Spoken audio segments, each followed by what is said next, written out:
By the way, the Madman lowercase, that's 3 words. The Madman in lower case, which is actually 1 word, even though it sounded like 4.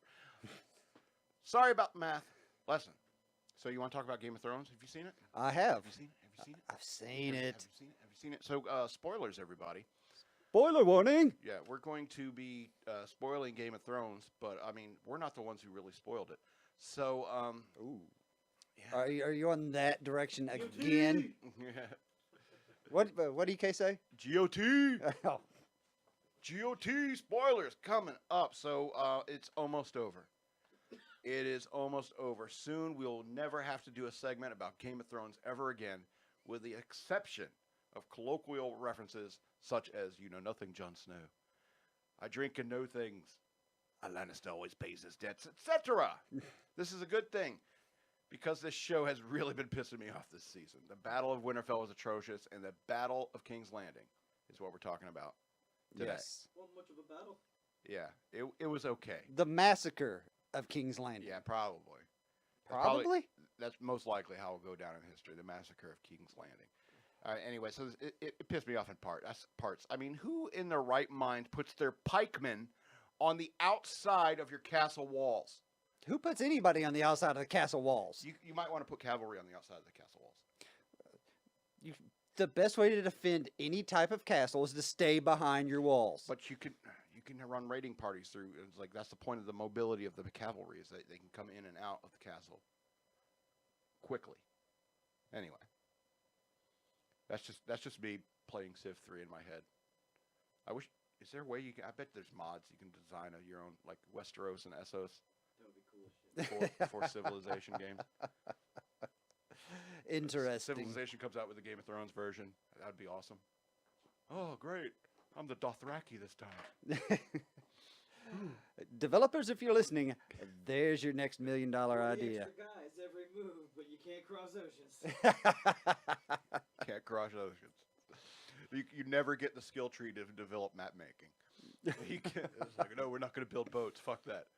But shit, do they get horsemen fast? That's all they do is kill and fuck. Yeah. Anyway, so yeah, the strategies of this show are just the dumbest. It's like, have you ever researched like medieval warfare? This is not how it's done. It's not how it's done. Maybe in Westeros it is. Maybe in Westeros they've just got no good strategic minds. Maybe Tywin was the last good military mind left in Westeros. Yeah, it's possible. Anyway, so let's back up a little bit. Lord Varys, a true hero of the Seven Kingdoms, who gave his life up for the virtue of the kingdoms. For what he believed in. Yes, and now that he's dead, I have to say he's definitely my favorite Game of Thrones character. He was he was in my top 5, that's for sure. I've always liked the Spider. And it's like people didn't trust him because his job was basically intelligence. Right. You know, and people in our modern world view people like the NSA and CIA and stuff like that. They view them with a distrust as well. Mm-hmm. The target of conspiracy theories is like, oh, the spider, you know. I mean, it's just that's how. But they don't understand is that even within an organization that could possibly be corrupt or something like that, is like there are good people sometimes. Sometimes you get an excellent, virtuous person as the head of the NSA, which is basically what Lord Varys was. Right. Is doing the right things within his capacity. And I think that it was just such a horrible thing that Tyrion and Jon Snow let that happen. And I think it shows their failures as human beings, as characters. But then again, you know, they had been building them up for a while, and so they kind of showed how it's like, yeah, even they are fallible. Well, yeah, but at the same time, in their minds, Dany was still their queen, and what Varys was trying to do was treason, and treason in Westeros was punishable by death. So, in a way, he deserved it based on their own practicing laws. I understand that, but Hashtag all eunuchs matter. so yeah, Hashtag's all he had left, by the way. I mean, I think that was a pretty strong plot thread to open up with it shows you where everyone is. Mm-hmm. Basically, it's like Varys is like he's that scene where they're coming, he hears the footsteps coming down the hall, and he starts taking off his rings and stuff like that. It's like he just knows it's over, and man, you got mad respect for that guy, because people will panic. Yeah. If you know your death is coming, people will fucking panic. That's why they put people in cages. Like, we may kill you, we don't know. It's like, well, I don't know if they're gonna kill me, and then you flip out. Run away, run away, run away. Mm-hmm. But I mean, I have a lot of respect for his resolve as a human being, and hopefully now Jon Snow sees how he screwed up, and hopefully Tyrion sees how he screwed up on multiple occasions. And people have kind of glossed over it because he's a great actor and everyone loves him. I mean, and let's be honest, like everyone loves him. Yeah. And I do too. But let's be honest, he's a horrible advisor. I mean, he's made some very wrong decisions in the season. And so when it comes to Dany, Daenerys Targaryen, I think they did well to show her slide into madness. She's facing down, her dwindling family, her power, and her allies. And now she's faced something she's never faced before: rejection. I just hope at some point in the last episode, Jon Snow says something like, "If only I'd banged my aunt, thousands of lives would have been spared." Yeah. If she'd have just got some D, the battle might have been completely different. You know what it reminds me of? It reminds me of Dr. Manhattan in The Watchmen. Okay. I think it was in the book where they talked about this. I don't think they talked about it in the movie. I don't think so. But apparently, if Dr. Manhattan didn't get laid enough, there would be problems. And so, because it was like one line in I can't remember the exact text of it, but there was like one line where it sort of implied that Janie Slater, the girl, she got to live there based upon it was like, yeah, we figured Dr. Manhattan better get laid once in a while, or else crazy shit might happen. Think about it. If you could rearrange and control atoms, you'd want to get that dude laid as much as possible, right? Yeah. All right. But don't we already know this? If people don't get laid enough, they turn into madmen? Madmen, yeah. That's true. That's true. Now speaking of incest, Jamie and Cersei. Jamie and Cersei. I hope that's not how they go out. I'm kind of real mad about this one. I mean, I get the metaphor. King's Landing collapses upon them. I get it. But it's so unsatisfying. Yeah. It's so unsatisfying if no one gets to bleed Cersei the way she deserves. I've seriously got blue balls on this one, guys. She needs to be bled and taunted as she dies. Shame. Yeah. Shame. Because, yeah, you should be shamed. Or no, or would it be more fitting as they were leading her to either the burning stake or the gallows for this people to be yelling, "Cunt! Cunt!" I don't know. I mean, I would hope to capture her because apparently it'd be super easy to. That woman doesn't seem like she has much fight in her. It doesn't seem that way. That's one of the problems I had with the episode. This conniving queen, mad queen that she was, always had a scheme in her back pocket. And this time it was just like, my men will fight for me. There's nothing to worry about. Yeah. Oh, no. Oh. She spent her whole life hiding behind men and other soldiers and stuff like that. And now you don't have somebody to get your back. And now you have no fight left in you? Yeah, it seems so against her character. Absolutely. I mean, I hate her. I want her to die, and I want her to die so slow. But, I mean, I think that was not in her character. I would believe that girl would fight, Yeah. I mean, when... it's one thing if you're married to the king and you've had soldiers dealing with all your life, but you were never... you didn't start off being a queen. Right. You had two brothers growing up, one you were screwing and one that you were trying to screw over. Or torture, basically.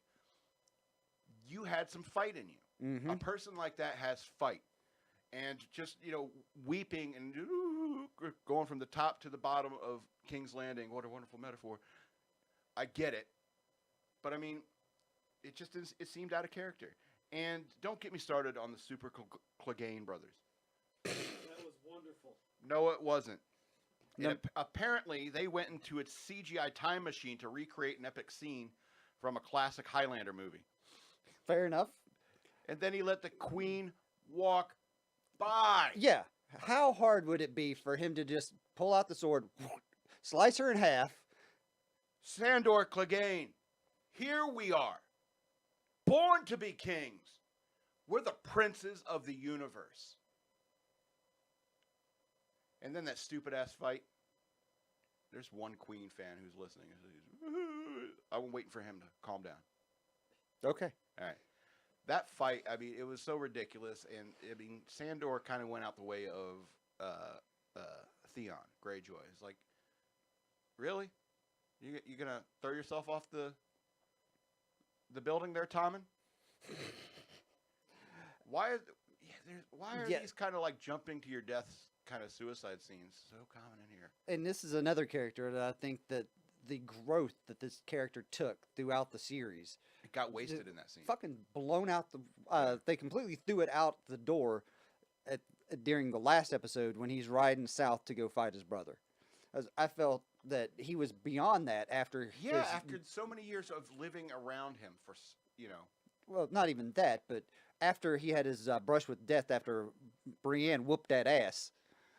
He seemed to have found some inner peace. yeah. I wanted him to live. I wanted him to go on to have a happy life and just be a fuck the king, kind of guy. Because that's what I loved about him. Here's the field where I grow my fucks. Notice that it is barren. Barren, exactly. Excuse me. So Arya's apparently got a lot of superpowers now. So she's fireproof, apparently, and so that's another power we can add to her, like teleportation or invisibility plus fireproof. Well, she's also apparently very strong against concussive waves, Yeah. because that explosion next to her should have done more damage than what it did. Yeah. I don't know. I think she maybe she's got superpowers now for sure. Disney bought HBO, so they're all part of the Marvel verse. Yeah. Now now that Game of Thrones is going to end up in the Marvel Cinematic Universe. Disney bought HBO too? No, Oh, I was going to say, good God, we got to stop that monster. However, I did like the narrative that had her running through the streets while chaos was all around her. Mm-hmm. Even if it was chopped up too much. I mean, it shows how powerless she actually is. Don't get me wrong. She's a badass. She's probably the baddest of the asses. She does have a sweet, sweet ass. Okay. She's not interested. I know. But let's be honest. She's a petite person. I think it's probably because of her DNA. I think that's why she's petite. And so, and It might have something to do with it. Yeah. And small people, petite people or even little people, they're very much at a disadvantage when it comes to that kind of, we won the Stanley Cup, baby! Kind of, riot or panic situation. Stampeding mobs. Yeah, stampeding mobs, stuff blowing up everywhere. And let me tell you something. I don't care how hot that fucking fire is coming out of the dragon. You're not going to knock down stone with fire like it's a laser beam or something. Right. Which is even debatable on its own. It would melt the stone. Fire is not a physical force. It's a heat force. Mm-hmm. And it would take time to melt stone. But she's knocking down minarets. Do they call them minarets? They never referenced them as minarets, but that's the most accurate description. They're knocking down minarets like she's shooting like pure stone Yeah. out of her mouth. Out of the dragon's mouth. I mean, even if, let's go into some crazy theories, like, well, there's explosions that are occurring in the fire as it's being expelled. Well, that still, it's going to hit the wall and go to the area of least resistance away from the wall. It's not going to blow the fucking wall out. It's going to take time. That's, That irritated me. It's like, There are dragons, and there's magic in this world. All right. so because of magic. All right. So back to Arya, because we're running out of time here. However, that horse, evil as it is, by its very nature, by being a horse, is perfect for Arya. I love that horse. What is that? I don't know. White horse covered in blood. Oh, see, this is something I said when I watched the episode, and I said it to EK because I think it fits what's going to come next. That's right. And behold the pale horse, and upon it rode death. Yeah. Absolutely. Yeah, you're jumping ahead. And the resolve on her face as she looked around the aftermath of Danny's temper tantrum, and she said, like, well, all these people are Ash, and I'm not. I don't know how that happened. I'm not even going to question my new superpowers. But that being said, I got an awesome horse, and that look on her face, you just know she had added a new name to her list, and it takes priority. And did Bran send the horse? Did Bran warg into the horse, do you wonder? I don't know. Probably. You don't care. Yeah, I don't. So I loved and hated it, but you know me, I hate on pop culture too. So all hail Queen Sansa. Fair enough. That's my prediction, by the way.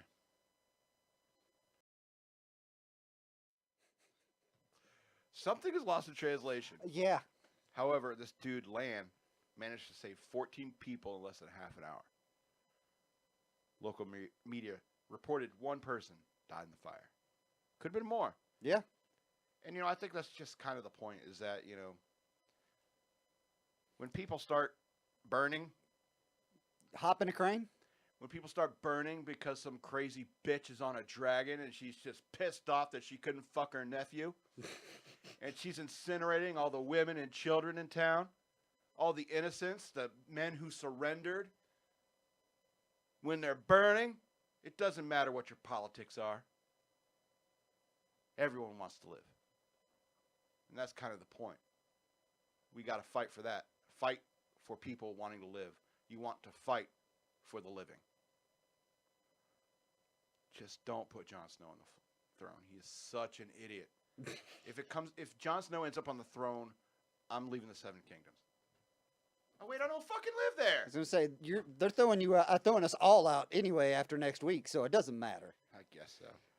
Anyway. I say we put Tyrion on the throne with an endless supply of bitches and wine, and then come back in 5 years, see what the fuck happens. The economy will be shit, but everyone will be happy. Now, I imagine the last scene is going to be a raven flying from King's Landing to Winterfell. And somebody turns to Sansa and says, "My queen." I think that's probably how it's going to end. So it's 7 o'clock. We got to end this show. It's like, check us out on Facebook, Shock Monkey Radio Redux on Facebook. You can email me if you like. If I get some emails, I might read them on the air. Email me at madman@fxbgpr.com. Check out my YouTube. Search for the Madman lowercase Hill Hippie. Also has a YouTube channel. Search Hill Hippie. Please go over to Patreon. Support what we're doing, and you can get all the complete video content that we got. Patreon.com/ShockMonkeyRadio. We also have a Teespring store, teespring.com/store/Madman lowercase.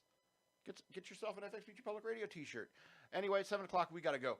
Another show's coming on in a half an hour. I'm the Madman, and I'm the producer for the next show, and I love you. And I'm the Hill Hippie, wishing you all peace and love.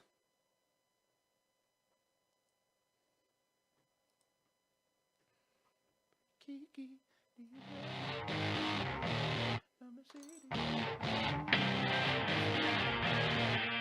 I'm muting you now.